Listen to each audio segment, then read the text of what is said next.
TEE1010. Today I'm looking at making it into a simple synth. I've got 3 modes programmed so far. First one is just play single notes.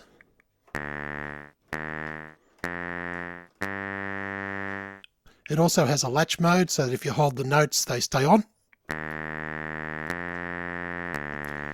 And an arp mode with various patterns programmed. So let's get stuck into it. So looking at the screen, you can see I've used the audio tool to generate some components. You can do that at this website here, pjrc.com/teensy/GUI. It looks like this. And you just drag components across, put them where you want. So I've got a very simple one with a waveform, a ladder filter, an envelope to start and stop the waveform, and the output. If you look here, you can see the components that have been copied from the website for this program. Okay, so let's look at some general variables. At the start, I've got a variable for pedal mode, just so that I know which mode it's in, synth mode, latch mode, or arp mode. And at the moment, I've got 3 modes, and here are some names for those that can be displayed on the screen. T1 and T2 are just used to make sure that the BPM is consistent, which I'll show you later. These variables are to store the pot values in from the potentiometers. So these potentiometers here and the expression pedals. I've defined some names just to make the software more readable. So these names are just for names for the switches. When I was soldering it, I actually mucked something up, so I've changed this one to 35, but you should use 30 if you're following my previous video. These variables are here because I'm using arrays to store values for the names of the numbers of the switches, what values are previously been stored and which ones are currently being stored when people press the switches. The next section's just setting up the OLED screen, which is fairly standard. There's nothing unusual about it. You can see here I've changed this to @wire2 because we're not using the default values, we're using SCL2 and SDA2. The next section's about music. This section here I've commented out because that's for later on when I'm implementing MIDI. At the moment I'm not doing MIDI. So if you look here, there's a BPM variable, the time to wait, and that's because, you know, music is a regular thing and we have to stop and wait for it to finish each note or each beat to pass. Spare time is a calculation of how much time I have to waste after all other processes have been done. This is a good indicator of whether the processor is coping with the amount of work it has to do. I'm using root note to be the root note for the key that we're playing in at the moment. I'm allowing it to go down to 24 and up to 80. You can change that if you'd prefer lower or higher, but those ones sound good to me. This array here is quite a long one. It's got 128 notes as frequencies because the audio card plays frequencies, not MIDI notes, and I'm programming using MIDI notes. In the next few things, I'm looking at major and minor scales. These are the intervals that you go when you transfer between notes in a scale.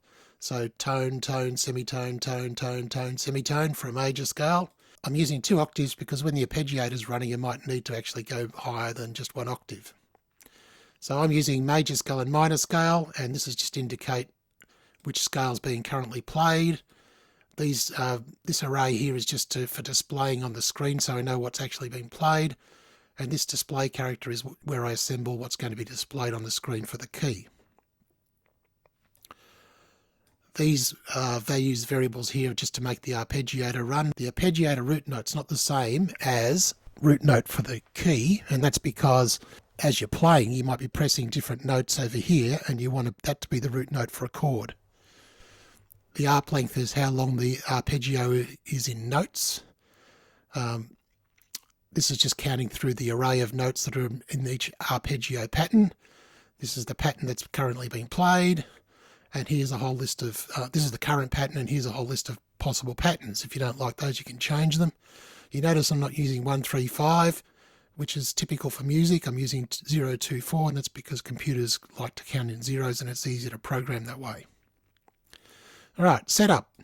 So here in the setup, we're just setting up serial because I want to be able to monitor things, to check things out. Don't really need this once the program's finished. This next section's for when I implement MIDI.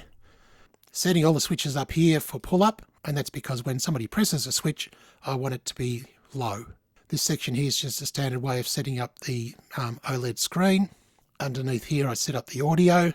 I'm using an audio memory of 10, and if you can see the screen, you can see over here it's actually showing it's only using 1 out of 10 of these buffers that have been set aside. So 10's more than enough for what this mono synth needs. Later on I might need to make that bigger when I start implementing more things. This just enables the chip on the audio board, and I'm starting off with a waveform that's just a sawtooth. You can choose other ones if you want, but I like the sound of that one. I'm using a ladder filter, so this octave control just controls how much the resonance sweeps up and down. And because of the way I'm implementing switches, I'm setting previous switch values to high to indicate they haven't been pressed. Okay, the main loop. In the main loop, there are several things to do. First of all, we need to check the switches and the potentiometers and show the screen. And if we're at the right time, play a note. So you notice I've got this thing with pedal mode equals 2. This is because this is ARP mode. In ARP mode, I want it to play by itself without me actually pressing the pedals. Using tick counter modulo 3 means that the ARP note's played every 3 MIDI clock ticks. And that's just standard for MIDI clock. I'm checking the time before and after these processes to see how long they take, and then calculate how much spare time's left over, just to see how it's going, how much slack time there is. So here we're just wasting some time to make sure that the BPM is being consistently timed. Then we update the tick counter, and if it gets to 24, we're at the start of a new bar. So 24 ticks or MIDI clock ticks is a bar. Okay, so that's the loop. In the loop, I'm checking the expression pedals. It means it updates more often, and we don't get that funny sort of stepping sound when the filter's changing. Okay, the next bit's playing notes. So in the note playing section, you notice that there's audio now interrupts, and that's just part of the library that I like to use to make sure that these things all happen at the same time rather than one after the other, and it sounds better. If we're playing a major scale, then I'm using these frequencies. If I'm playing a minor scale, then I'm using these frequencies. So we've got a choice there, depending on which ones we're playing. So we turn the note on. We'll turn the note on just in this section here. This one's to play an ARP note. It's a bit different because I want to turn off the previous note before I play the next one. And I'm using the envelope to turn them on and off. These two functions are called lower down. So I'm just showing you what they do first. Now looking at the hardware. So when I press the switch, the note comes on, and when I let it go, it goes off. Because the loop in the program keeps repeating itself, I didn't want the situation that when you press the switch, it would keep restarting the note. So this bit of software is just to avoid that. And then it doesn't really matter how long the BPM is. While my hand is down on the switch, it's going to still just keep playing the same note without re-triggering it. And when I let it go, it will then release it. So the idea of that is that I'm storing a previous switch value and the current switch value. So if the switch was not on or not pressed, and then it is now pressed, that means it's newly pressed and I should start the note. And then when you're releasing the switch, if it was previously on and now we've just made it off, then we know it's just been released. So by doing that, I'm avoiding re-triggering issues with the loop. Okay, so let's look at reading switches. So I've split it into two halves. This half here is just reading the notes. So if you look at that, you can see that we're going from 0 to 8 through the array, reading in the digital value, seeing if it's just been pressed. So in this section here, I'm just adjusting the root note in the ARP section. So if, for example, if I put in an ARP mode, you can hear it playing the ARP.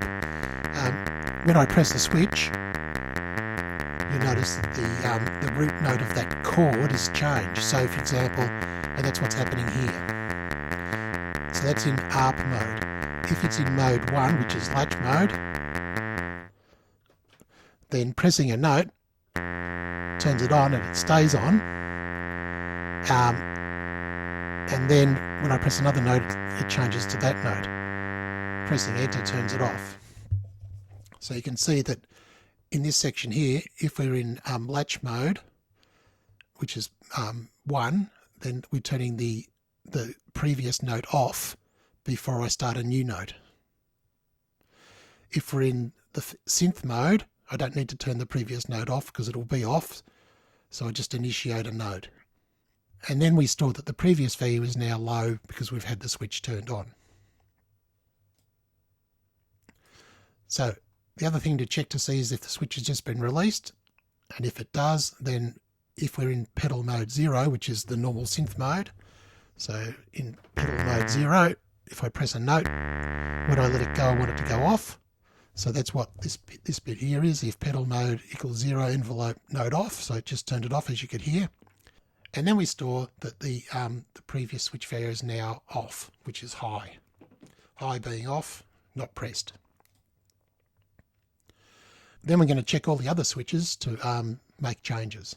So if a switch has just been pressed and the switch is the mode switch, then I want to change the mode. So this is this part here, I'm changing the mode, synth mode, latch mode, arp mode.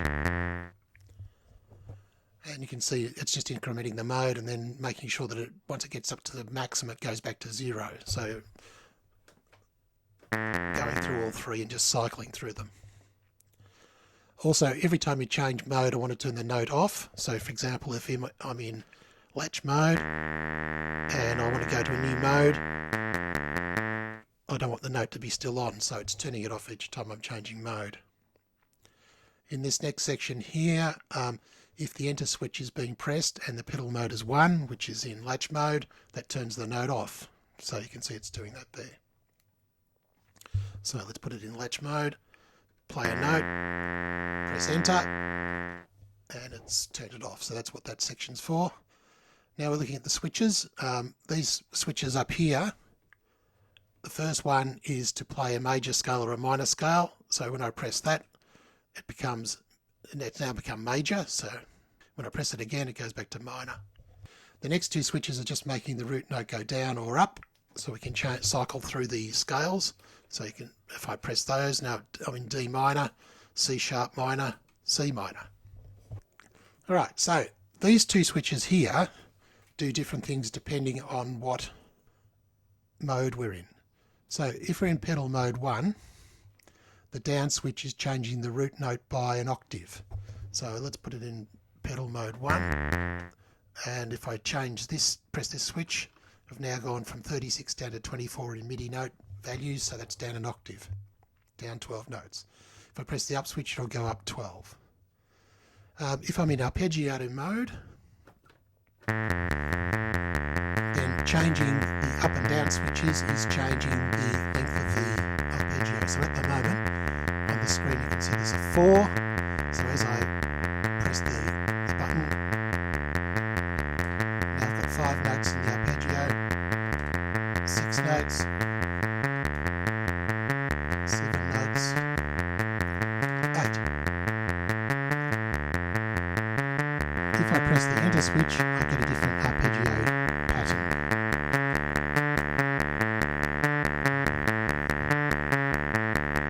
Okay. So that's that section. In the next section, I'm reading the potentiometers. So you can see there's 4 potentiometers to read. These 2 here, this one is BPM, and BPM is shown on the screen. And volume. Distortion there. So you just need to set it at a value that sounds good. Okay. So you can see here I'm just reading the analog value into this array of pot values. BPM is controlled by the 0th one and in the array, and volume is controlled by the first. This will calculate the right amount of volume based on what what's needed. And then the volume is changed. After we check those 4 pots over here, we then check the expression pedals. And I've got this separate because, as I said before, I need to check them more often to make sure that they work well. I'll just make a sound, and then you can see that when the expression pedals are being read, this one here is the resonance for the filter, which is calculated here. The resonance needs to be between 0 and 1, so I'm just calculating a floating point value and then storing it in the resonance. And the second pedal over here is doing the cutoff frequency, which is just being calculated by 1000 times 3. So you can adjust that if you prefer another value. So let's put in latch mode, play a note. You can hear